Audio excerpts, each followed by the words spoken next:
So hello everyone, and thank you very much for joining us session today. So we are thrilled to present the work that we have been doing in the CROSS-KIC Western Balkans in 2021 that was focused on circular economy. So my name is Mila Krivokapic, and I have been working for EIT Climate KIC as a project manager on this CROSS-KIC Western Balkans initiative that we will be presenting today. So let me start a short introduction by saying that the systems thinking is at the heart of the circular economy concept. And better ecosystem understanding is also a necessity in the Western Balkans. And this is especially the case since the Western Balkans are a macro region that are, on one hand, challenged to align with the European Green Deal and circular economy. But on the other hand, they're also pivotal in the EU enlargement discussions. So this initiative is thus designing and implementing innovation policy for sustainable growth through introducing the tools for territorial analysis to support development policies in the Western Balkans. It is also important to note that this was the first regional effort of this kind, and it positioned existing circular economy challenge owners in a system viewpoint as part of the co-creation process. So just to give you a bit of a background on today's event, it will consist of two parts. So the first part, we will firstly have an overview of the methodology, the results and how to use them. And then we will have 3 case studies of system mapping in practice from the practitioners from the 3 Western Balkan economies. And then in the second part, there will be some space to open the floor to the questions for the panelists. So having said this, I would like to start by saying that our first presentation will focus on the overall approach on the system and portfolio mapping in the Western Balkans and the methodology that was used. So the person presenting with us today is Christian Mati, the head of strategic research at EIT Climate KIC. So Christian, could you please introduce yourself to everyone and let us know a bit more about the system mapping exercise that was performed?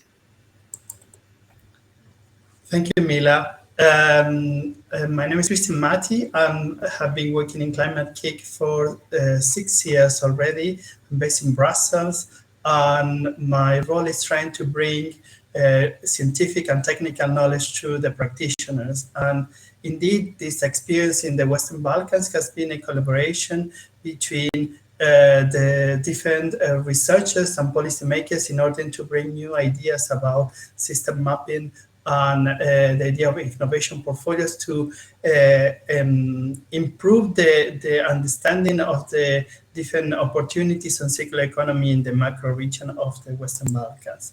So I'm going to start a presentation to bring the overall idea about the methodology that we have applied. The first thing that we need to think is that system mapping is a very popular tool right now, a very popular process that bring interactive participatory activities to engage multiple actors. And what we have been doing here is using these visual tools that we have applied for several years in Climate KIC in order to understand the system where all these actions are happening around the circular economy. It is very much recommended by the current policies. This is a reference of the book where we have all the details of the methodology. As I mentioned before, it is very much recommended as a kind of a first stage to start to think about a transition. And a recent publication of the European Commission is supporting the use of sustainability transition in order to implement much better the new logic about the cohesion policy. And system mapping is indeed indicated as a kind of a first step to uncover the different opportunities at system level. So how we have done that? As I mentioned, is part of a publication that we have done a couple of years ago based on several ideas.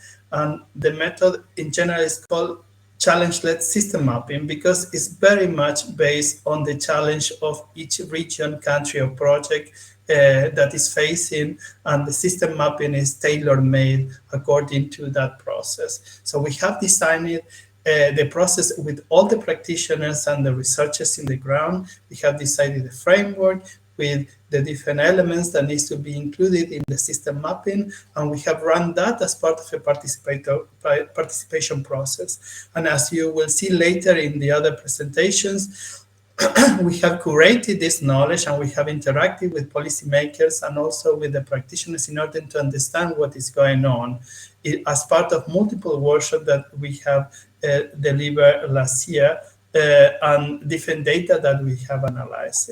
So in general, this what was the process that happened last year in the Western Balkans. At first, we start a system mapping with a small group of people, and we create some kind of sense-making interaction in order to understand what are the opportunities there.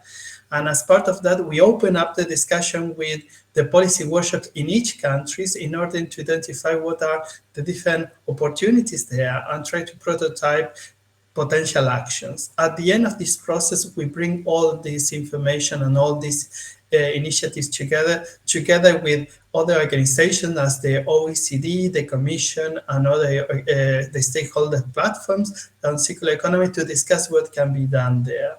Just quickly, I'm going to explain a little bit the elements of the methodology. So it's about mostly understanding the system and using knowledge management in order to improve the understanding of the system. In each workshop, there are interactions about using tools that help us to understand much better a dynamic map that we are creating with different data coming from different sources. So as part of that, we generate visualization that are useful to generate smarter conversations with the different people that are involved in the process of supporting circular economy initiatives at different levels. So the context of each country has been considered in particular to address the system mapping process. So different countries have different questions, different conditions, and different starting point. And as part of that, we have co-designed with each team, and you will see later on with the different cases, the different experience.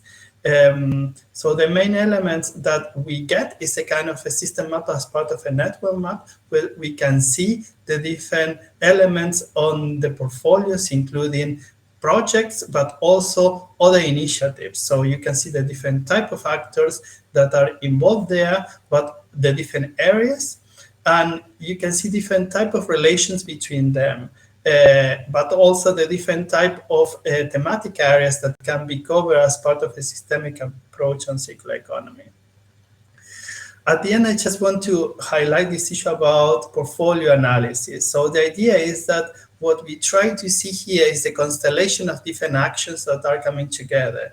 And we want to understand how there are different relations between multiple activities and purposes. And also what are the opportunities and the interventions that we can use in order to go to some particular direction. For example, the transition to a circular economy beyond the waste management. And in order to do that, what we have done is this, is like identify actors, projects, and programs that work in different areas, as I showed before in the network, but also with other constellations of projects and programs that are funded by different actors. And as part of that, we will see that we generate information in this way that is useful to understand the big picture about what is going on. So this is the result. You will see more detail in the following presentations, but the reality is that we were able to create different results for each country, and we have achieved an important number of milestones in terms of identifying different type of actors, projects, but also initiative, but at the same time, we transfer this methodology to the users in the ground. The workshops were completed in 6 countries by local organizations, and they were facilitating interaction with more than 129 regional stakeholders. So now you will see the details about how the concepts, the science has supported this kind of methodology, but also the examples of the different countries. Thank you very much.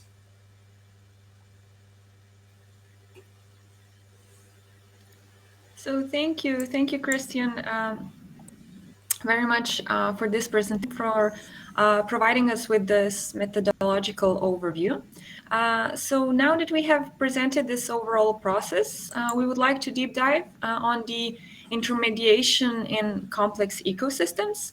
And we have with us today Christoph Brodnick, the expert advisor at Center for Innovation Systems and Policy at AIT, Austrian Institute of Technology.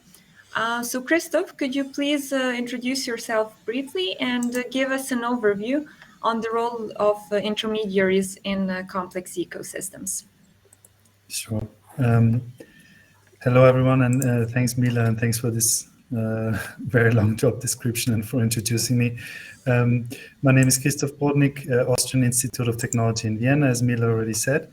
And I hope you can see my presentation already. I'm going to sort of try and connect with what Christian just talked about in terms of system mapping and ask the question of what type of agency is actually required to manage that system successfully, to intervene successfully, to really make use of all these different resources that emerge from a relatively complex, very complex innovation system.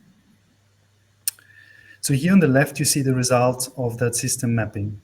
And we know that particularly when it comes to transformative innovation policies, they have certain requirements in terms of engaging with more than the usual actors, let's say, moving outside of research, moving outside of traditional sort of university done research environments, engaging with societal actors, engaging more and more with policymakers, but also being agile in a way that they adapt to changes in the context, to new insights, and so on. So transformative innovation policies have requirements that really make a portfolio, a system of that this portfolio represents, incredibly complex, and you need a certain type of agency to really manage that and steer it. And this type of agency, this type of action is called intermediation. What is intermediation? I have here this picture on the right of the guy sort of giving the cues and the direction to an orchestra. And this is perhaps a way of looking at intermediation. But the key point is that you create additional value from these complex innovation portfolios by brokering and connecting and by steering those resources, by having an overview of what's going on, and to really strategically connect flows of information, flows of outputs, products, relationships across different systems levels. And this is also an important point. So this moves from the very local to sort of the regional, if you like, or the European Union, or even the global. But let's look at this, and you've seen this picture just from Christian, but let's look at this in a bit more detail. So at the very center, the very gray area here in the middle, you say intermediation is about connecting an innovative actor with a good idea, with another actor, and a little bit of funding, let's say, but within one realm of a specific innovation area, let's say energy or waste management or so on.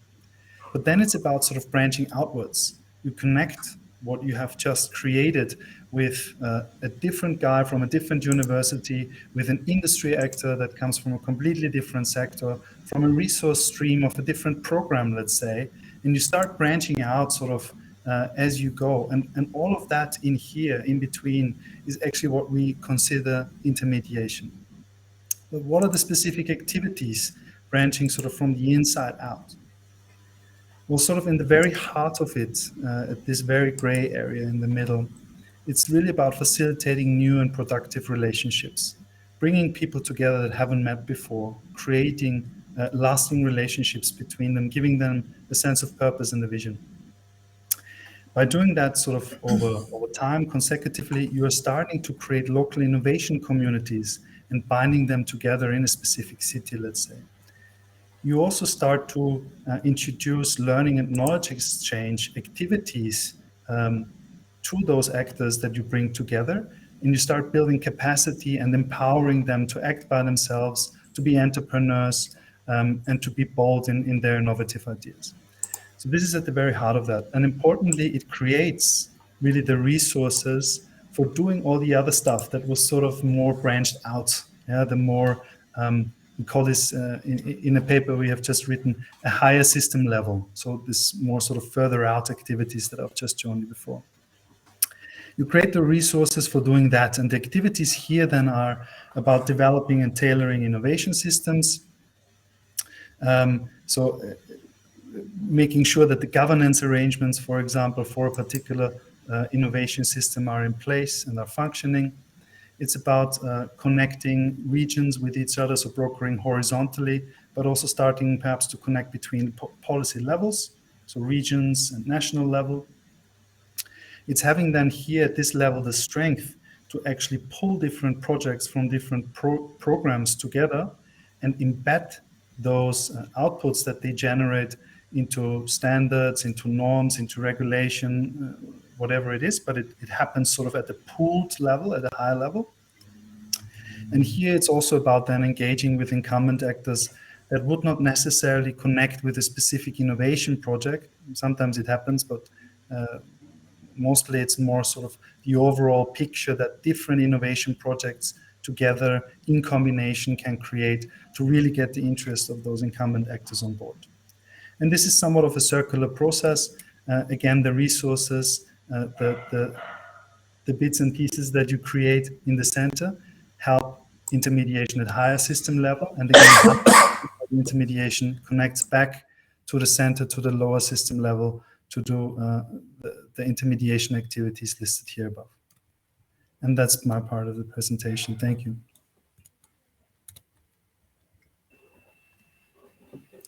So thank you very much, Christoph, for your presentation and helping us understand the intermediation a bit better. So we will now hear from Waldo Gale, the change maker at Vito Nexus and the professor at Vrije University in Brussels, who will let us know how to make sense of the collected data. So Waldo, if you could please introduce yourself and tell us a little bit more about how this collected data can serve for exploring macro level opportunities. Yeah, thank you, Mila. There's little I can add to that, except, of course, that I'm part of a great interdisciplinary team at Vito Nexus, where we try to offer the space and tools to tackle the most challenging sustainability issues of today. And that is also what we try to do within the Western Balkans and in collaboration with CROSS-KIC and AIT here. Well, in my presentation, you will see that sometimes as policymakers, or you might recognize sometimes policymakers, we're a bit lost and we doubt if we are on the right track within the large parcours that you are running. Of course, then mapping offers the most complete picture of how a current ecosystem looks like and where and how and who is involved with specific values adding in innovation, for example, to the circular economy in that network. But if we want to enable decision making based on really precise system mapping, we need an instrument that makes all these maps a bit more accessible, that makes them really useful to find the right track again. And that is what we tried to do. We made an actionable atlas. It's a tool to help you and partners understand the whole system map, and it allows you to go into dialogue, and it's not per se a recipe in itself, therefore. And in the context of the Western Balkans, the result is the following one. I can have the honor to show to you as a great example, and indeed was never done before. It's an atlas because it's place-based. It's specific for specific regions in the Western Balkans in this case. And they're also a snapshot. They're a time bound representation as well, and that's why they can make up an atlas. But they are also actionable, which means that they are useful, that they are suitable, and also you can give meaning to those different maps, you as a policymaker or anyone else involved in decision making. So quickly, I'll show you how we can use these actionable maps to find the synergies and overlaps and evolve toward that program management and those specific innovation portfolios that we are all aiming for when we want to evolve to a greener circular economy. Of course, this is an instrument and the conclusions depend largely on how you deal with them. That's also why we offer reflection questions and all sorts of guidance together with this actionable atlas. It comes in two formats. The first format that we were able to produce based on the careful system mapping of all involved partners was a series of interactive graphs and guiding questions through an online platform.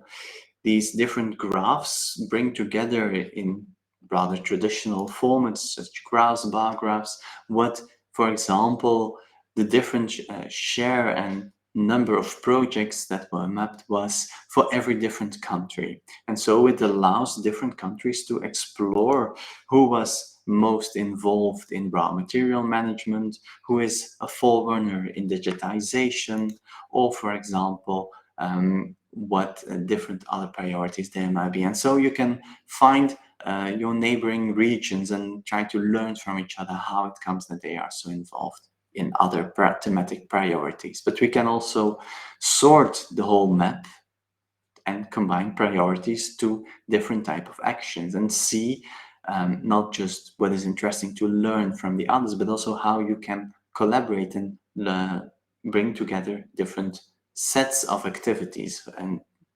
ultimately create a portfolio. For example, one country might invest for climate change in services, in programs and networks, while another country might be strongly engaging in very specific projects. Well, if you could put those two types of activities together, it might be worth much more if you can have those different kinds of conclusions together. And this atlas allows you to find those complementarities. And that goes for different types of activities and different types of teams, for example, you want to work on. The second format that the atlas has is much more in detail, and in very interactive graphs we really have the map itself mapped with all the dots, with all the connections. It's a second version, a bit more complicated, much more interactive even, and a bit more complicated, yes, but allows you to go in much more detail as well once you find out what your priorities might be or whom other regions would be that you really want to connect with and learn from. Because those maps allow you to filter on specific interests. And for example, you can look at one country and find out which projects are connected to which kind of funding sources, but also which ones are not connected to some sort of funding. You can sort them further out, collect them, and try to see which groups of projects are evolving. And for example, you can see that it's mainly private investors who are currently, for a set or selection of countries, involved in projects around waste management, around the circular economy and raw materials, but that other clusters are much smaller, much less evolved. And that is an observation that allows you as a policymaker to deal with what the potential that there already is, but also to look if there are some gaps that still need to be filled. And so you can sort and cluster them further and find complementarities. For example, you can see that if you want to invest in services, if you want to work on skills and training and education, for example, and not per se on infrastructure, that you can find clusters of activities that do combine such leverages already, but that others are left out, and that there are clusters of companies or activities, projects, initiatives that are not yet invested in skills or activities. And with this detailed map, you can target those clusters very specifically. So to wrap up, and this was just a very brief peek preview of what the tangible side is of the whole process that Christian showed, and this can be an instrument within it, it's just a part of it. But for those who might be lost in transition, an actionable atlas really offers insight in the innovation ecosystem across different countries and regions, as we were able to demonstrate with this project. And browsing through those maps, but also going into or using them to go into dialogue with different partners, you can find a lot of different synergies. From the more simple graphs, you can see how you can connect to other countries and regions and so learn from each other. But if you dig more into details, you can see how you could join forces and not just learn from each other, but together innovate faster towards that circular goal. More finally, if you really are able to set up the thorough dialogue amongst these findings, you can also try to find and see if you can align the objectives, and so not only innovate faster, each of you, but further jump together and innovate more and better than you've been able to do so far. So with this, it was a very very fast peek preview of what such tools can be that really support this whole decision-making process. They're also available online. You can have access to them through these links that are provided here, and so start to explore yourself with the guiding questions that are in there, what these kind of valuable system maps could mean to your process as well.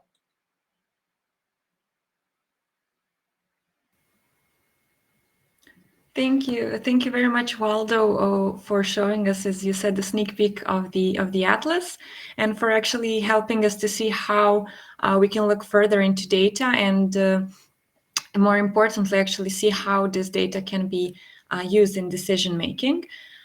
So as Waldo mentioned, actually the maps are publicly available, and you can check them in the links that he has provided, and they're also available under our session information in the Transformative Innovation Policy Conference website, so you can access them from there as well. So actually now we will switch to the presentations from our partners who have been completing the system mapping work in the Western Balkans. So I would like to introduce our first speaker from the Western Balkans. So this is Ms. Aida Hanjalic, the project associate at CETER. So Aida, could you please introduce yourself to everyone and give us insights on the work that you have been completing in Bosnia and Herzegovina? Thank you very much for this introduction, Mila. I share my presentation. I hope you can see it. So I am Aida Hanjalic. First, let me say hello from Sarajevo. I am Aida Hanjalic, and I am project associate. I work on project associate position in the Center for Economic, Technological, and Environmental Development, or CETER. CETER is the consultancy company established 30 years ago in Sarajevo with the aim of providing support in the environmental, social, economic, technological development in Bosnia and Herzegovina. In the central part, on this first slide of my presentation, you can see the border of my country that I will present in this presentation. So I will also try to provide you with a clear picture of what the current ecosystem looks like, and where, how, and who is involved in this specific value network. So the circular economy concept in Bosnia and Herzegovina is becoming a priority area of certain number of projects and businesses in the last few years in the country. Since the adoption of the of the EU Green Deal in the March 2020 and the Green Agenda for Western Balkans in November 2020. Bosnia and Herzegovina has moved forward in the direction toward the circular economy. To confirm this statement, I will say that the roadmap for circular economy is just in the process of creation. Last year, when we were working on the system mapping, at the same time, started this process.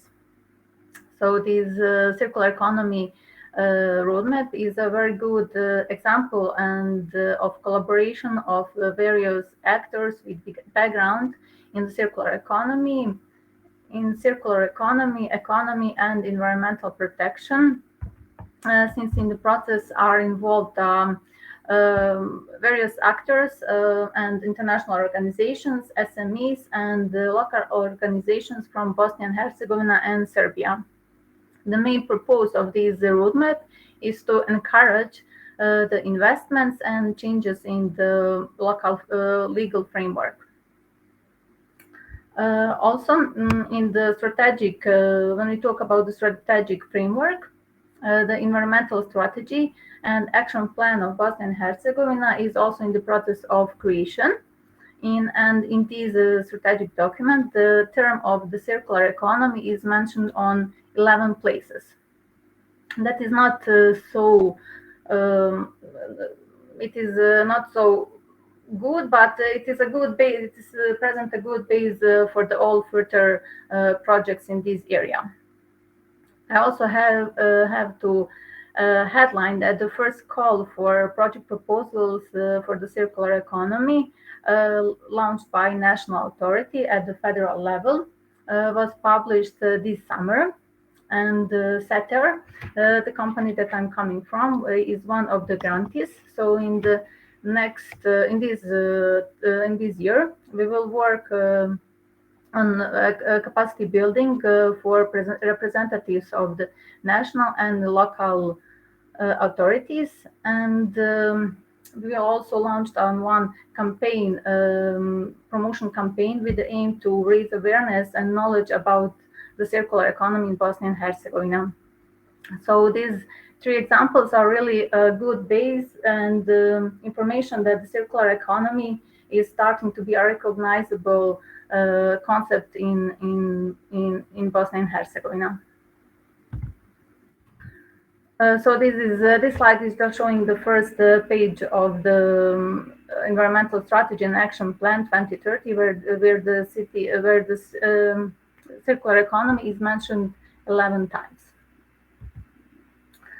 When we talk about the laws in Bosnia and Herzegovina do not tackle circular economy from the systematic point of view. However, there are some integral parts of laws and bylaws that are mentioning some of the principles of the circular economy. And these integral parts we can find also in the laws of the waste management of Republika Srpska and the Federation of Bosnia and Herzegovina. In terms as waste reuse, collection centers, and in terms of recycling, there's eight components that you can see on the right side of the presentation. On this slide, we can see the results of the system mapping that we were working last year. We identified almost more than 90. Hi, Aida. I'm sorry to interrupt you. It's just that we don't see your slides changing. So could you maybe, I think, reshare it on the big screen? Okay, I will try. Now I am on the slide 5. You see? Yes, but it's not it's the presenter mode, I think. So I think we don't see the full slide on the screen. We see all of your slides on the side as well. Mm-hmm. But if it's taking too much time, let me try again. Okay, let's try again.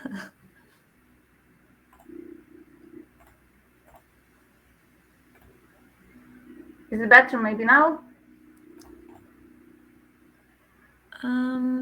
So we still don't see your slides, but if if it's this way, maybe you can just make sure to click on every slide once you're there so that we see it even if it's in this mode.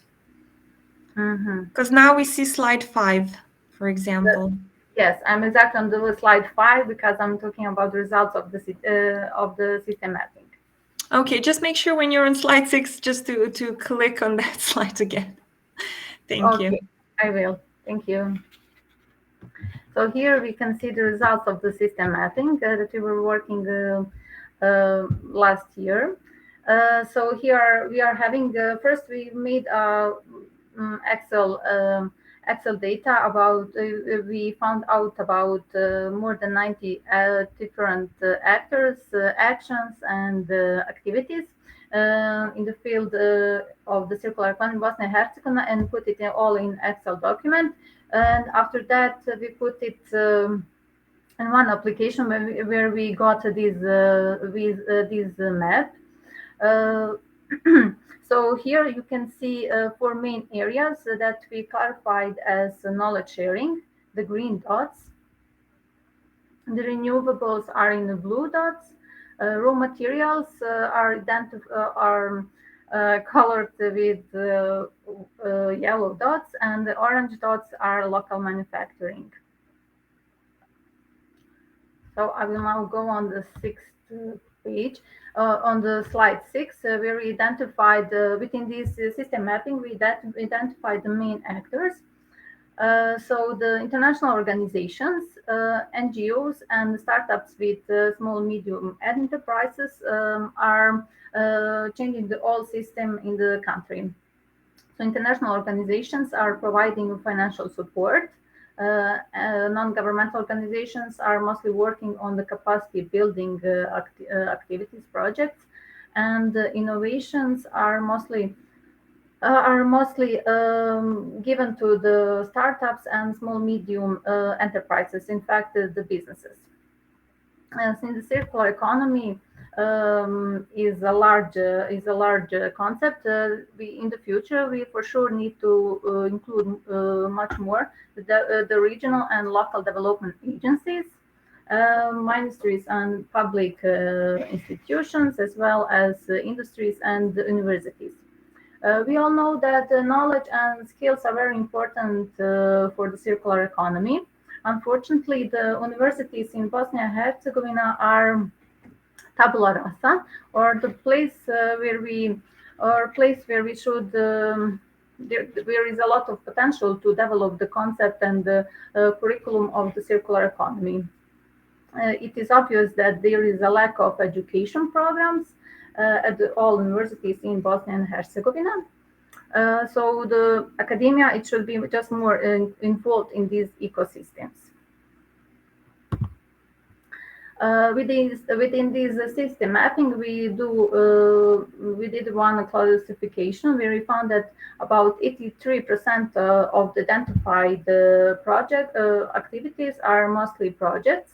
About 11% of the identified data are reports, and about 5% there is events and documents. When we talk about the funds, most of the funds of the projects and actions are funded through EU funds and bilateral relations through projects. A certain number of projects and actions are also coming from international organizations, and certain number of projects and actions are funded by private funds. So now I'm going on the slide 10, where we identified within the system mapping, we identified that there are 4 main priority areas. Some of the activities and projects you can see on the right side, and that are textile and plastic. So a lot of we also identify a certain number of projects that are dealing with the agriculture waste, and they are doing on production of the pellets for heating. Also, there is a certain number of projects that are related to the renewables and agriculture and food. So most of these projects that I already mentioned on the previous slide are funded by UNDP, but also there is a certain number of projects that are funded by other organizations. Example, there are promotions of startups, and social and climate changes, but these activities are initially by multiple donors and international organizations. This is also one slide with products that are produced from the plastic and this is my last slide. We all know that the circular economy is a concept that is applicable on products and infrastructure, equipment, production and consumption, but it is also applicable on the lifestyle and services. Within this system mapping, we identified certain number of sharing applications in Bosnia and Herzegovina, and one of them is Nextbike. With this slide, I will finalize my presentation, and I'm looking forward to the discussion with my colleagues. Thank you. Examples that you showed us. So I would like to invite our next speaker, Luzim Bauman, who is the circular economy consultant, who has completed the system mapping in Kosovo. So Luzim, could you please tell us a bit more about the ecosystem in Kosovo that you were working on? So good evening, everybody. So it's a pleasure for me to have the chance to speak a bit about Kosovo, and also a bit, first of all, for myself. Actually, I'm from Albania. I have been living in Kosovo since a year. And one of the first projects that I did here was system and policy mapping of circular economy in Kosovo. Right after that, this project, I got the chance to be part of the government of Kosovo, and now I am advising the Minister of Environment for environmental issues, especially in waste management and circular economy. My background is also environmental planning, focused or as an expert in the circular economy. Starting in Kosovo 1 year ago, for sure, was a bit exciting for me, even though I knew that in Kosovo they speak also Albanian, as we in Albania. That's why I thought it's going to be easy, at least from the language perspective. But once I came here, I found out so many opportunities, because unfortunately there were so many problems in the sector of environment, or also in this case my field, circular economy, and there were so many windows open, and it was also great to know that the people in Kosovo were so welcome and so ready to work and to cooperate, not only in the field of circular economy, but in general. It was great to see that Kosovo, it was suiting so much to my wishes and doing something. And Kosovo, history of Kosovo, is the youngest country in Europe. Since 2008, it is independent, and the last years has developed really a lot. And now it's at least from what I get from the everyday work, it's seen also from many donors as a country of perspective, where you could invest and also have like security, because the laws and the possibilities are developing toward being as welcoming as much as for the businesses. And unfortunately, one of the main challenges, not actually only in Kosovo, but also in my home country, Albania, but as I've seen also in many other Balkan countries, one of the main challenges is environmental pollution. If you see on my left, there is a blue lake. If you see it from the first time, you think, wow, it's a great place. Also to see, maybe sometimes you could think swimming there, but unfortunately it's blue due to high pollution of ash, because of a thermal power plant close by. And Luzim, sorry to interrupt you. We have again the problem with the slides. Okay, I think now we see the change, but a second ago we couldn't. So I think we see now the current situation, so it should be okay. So I just leave it in this mode. Yes. Okay. Thanks. Okay, sorry. And the environmental pollution, and if you see on the left, on the top, where is this municipal waste dump, huge waste dump, and one of the worst in the country. And this is an explanation about the waste management situation in Kosovo. And all the waste dumps are at least as bad as this one. And now the government of Kosovo is putting a lot of pressure to themselves, but also to try to work with donors or inhabitants to make it possible to rehabilitate these dumps, and some of them also closing, and to direct themselves to circular economy. Also on the right side, you see some pictures, which I'm sure it's not new for many of you that have had some experience in the developing countries, like in this case, Kosovo. So it was a great experience actually doing the circular economy or system and policy mapping of circular economy in Kosovo. It started like from scratch from my side, starting at the beginning just internet research, and then through contacts, and then for sure we get also some information from the Ministry of Environment about the number of companies dealing with circular economy. It was not easy to register all the stakeholders, and this also scared me sometimes, thinking that, oh, I want to make sure that I have contact and register everyone, but at least I'm sure that I registered most of them, and enough of them to have a clear picture about the current situation, which you see in these graphs. Like, for example, you see the main priority areas so far in Kosovo has been the waste management. It's like the basic waste management, more collection, and also and this is mostly done from the businesses, which is more from the private sector. And if you see on the right side, you see that the highest number, more than half of the projects are on the topic of waste management, and circular and recycling. It's also a high number, because it's the number high so much from the private sector, as it is seen as a possibility of benefits. But if you see the circular economy, unfortunately, is not yet as developed as it should be. But as I mentioned in the beginning, these numbers, for me, it's great to have them to see what has happened, but this number doesn't mean what are going to be the next projects in Kosovo, because as mentioned, the government is very interested to further to support the circular economy more than every other type of waste management or other projects. At least ministry where I'm working, one of the top priority, or if you get 3 top priorities, one of them is waste management. And also the budget it's very high. We have recently also adopted a strategy for waste management, and also the interest of donors is very high. That's why many projects are currently being developed, and also in the future we expect even much more, starting from strategies, but also concrete projects like recycling, waste separation.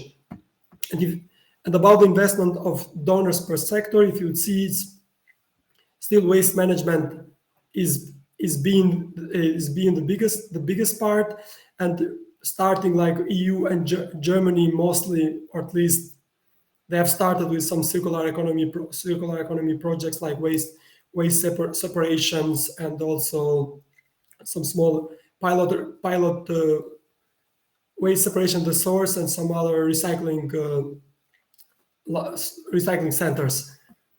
And out of all these stakeholders that I registered, I ended up in such a map. It's like it looks a bit messy, but if you have the chance to go much closer to it, which we will not do today, you'll get the chance to understand that these are groups of actors. Like, for example, if you see on the right of the picture, there is the biggest group of the businesses and the private sector dealing mostly with waste management, but unfortunately they are working like a separate body, which is not normal, that are not cooperating with the government or with other donors. And this has made it possible in Kosovo that this sector is not developing as much as it should, because it's not enough just to have the desire of one sector, like in this case the private sector, but without the support of the government. Everyone knows that circular economy usually cannot maintain itself. It needs support of donors. And based on this, I tried a lot now, especially now in my position, to contact these actors and to bring them all together, and to make possible that after sometimes there is really understanding of the whole system, and make possible that they work together. But despite it, still we have some great experiences in Kosovo. This is Kivo Company. If we get 6 out of packaged bag in Netherlands are packaged from the packaging materials that are produced from Kivo in Kosovo, which means that they are having very, very high standards to make it possible to sell it in the Netherlands. And this is also, I use it always as an example to motivate other actors that want to invest in Kosovo, come to Kosovo, to let them know that there are so many successful examples in Kosovo, and now we just need to have the courage and to give a try if you want to develop a project or whatever in this direction. The country is very welcoming when it comes to investments and opportunities. Actually, this is a very little number of what I could present if you had other questions, because I never did this job and I can just 10 to 15 projects a second, and also many other projects coming within the next 3 to 5 years as well. But one of the projects that it was firstly I found out from this map, it was circular economy, which I was trying a lot to push it forward, and now we have finally started it, and it's also support from the UNDP, and together with the Ministry of Environment we are developing it, and we'll have the draft at the end of this year. Awareness raising and school programs is at the moment missing. Schools are foreseen in the next years to develop, but so far not much has happened. This is still to be maybe a part of my job that I have to start negotiating with the Ministry of Education. And then waste reduction, for example, home composting, it's still something that could further be developed in Kosovo. And number 4, waste recycling or repair system. Actually, we are working at the moment the extended producer responsibility. We expect in the middle of next year to have the law ready, which will make it possible for e-waste or batteries or any electronic equipments to have the chance to be part of a system and to be developed. This is just a very, very little part of what I could say about the whole system or about all the opportunities in Kosovo, but I'm going to end it up at this point. And thank you very much for listening to me. And if there are questions, just be free to find me on LinkedIn, send me a message or an email, and I'll be more than happy to answer all the questions that you might have. Thank you very much.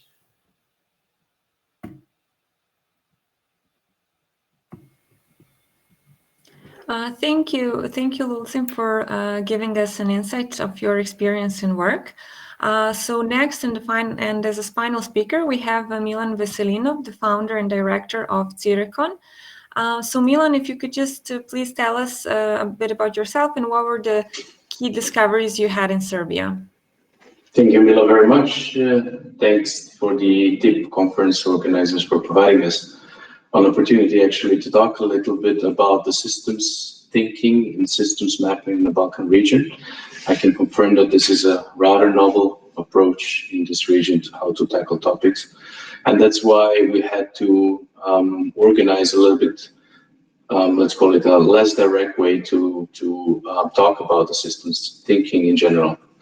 I will do, just a second, I had it, and now I lost it. Okay, this is one. Hopefully you can see it now. Can you just confirm if you can see it, and then if the slides are okay?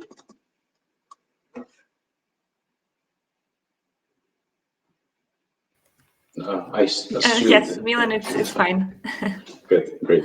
All right, so my name is, well, as said, Milan Veselinov. I'm coming from Serbia, Belgrade, Serbia, and I'm a founder of a small agile company called CROSS-KIC that is solely dedicated to circular economy transition. From this perspective, we communicate and collaborate with a lot of actors in Serbia and beyond, and I can tell that a lot of things are cooking in Serbia in regards to circularity, coming from national strategies that are connected to circularity, and then national programs, roadmaps, platforms of support, platforms for presentation, innovation, funds are more and more connected to circularity. And now we're going to talk a little bit about how did we manage to connect all these actors and see what happens in, well, what happens in the regards to the problem that we have defined as lack of enabling conditions for circular innovation in Serbia. So the map, the systems map that was many times presented before, served us as a discussion trigger for all major actors in Serbia to see what are discrepancies and what are lacks of connections present in Serbian society.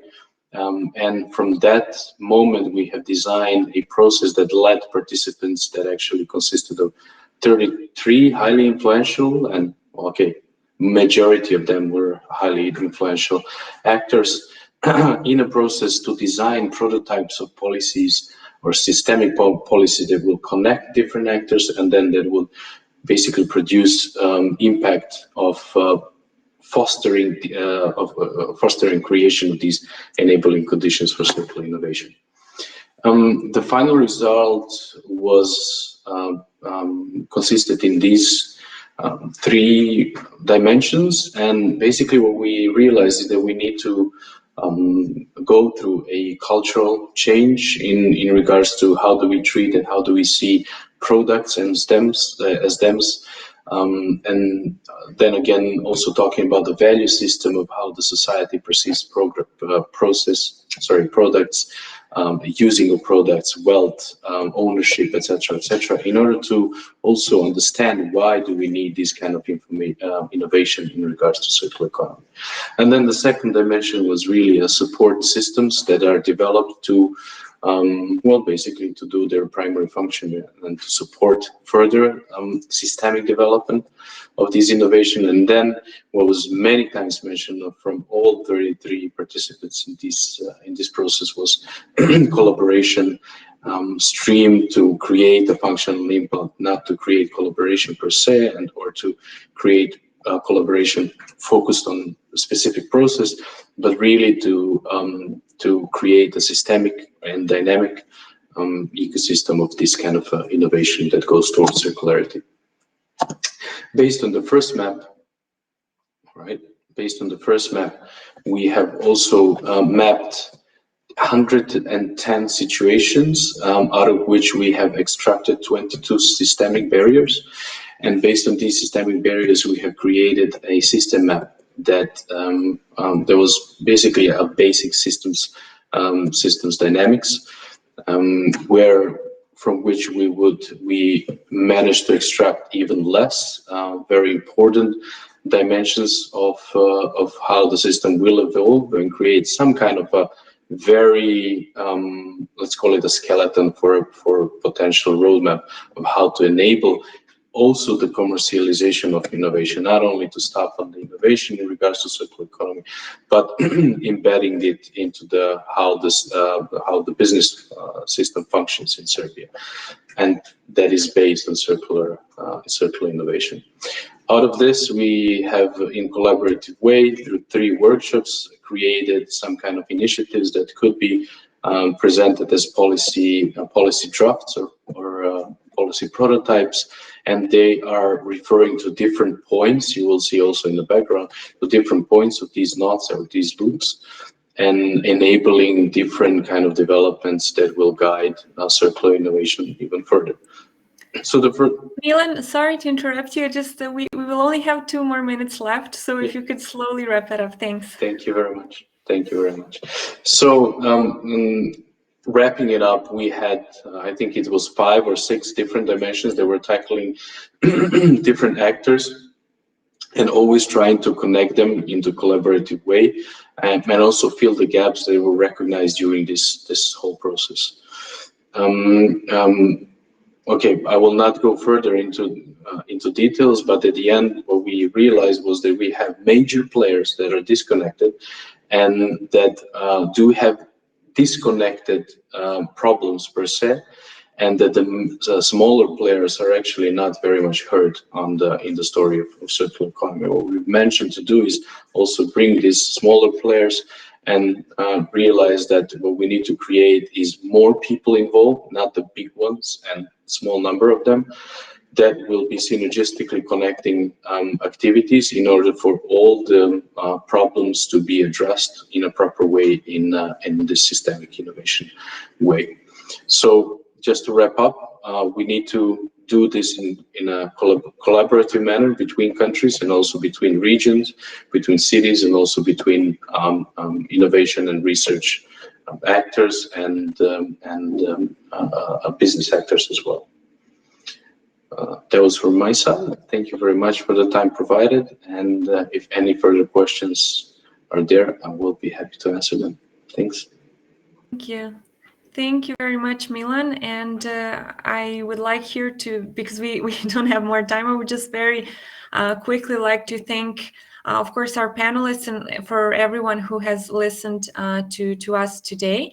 Unfortunately, we will not have time to answer the questions now verbally, but we will answer them in the chat so that all of you can get the responses. So thank you very much for all of your questions. I hope that you managed to understand the work that we have been doing, that you have managed to understand the methodology behind and the importance of this challenge-led initiative that we have completed this year, and also understand a bit more how we implemented it in practice. So thank you very much, everyone, once again, and I'm wishing you all a great evening.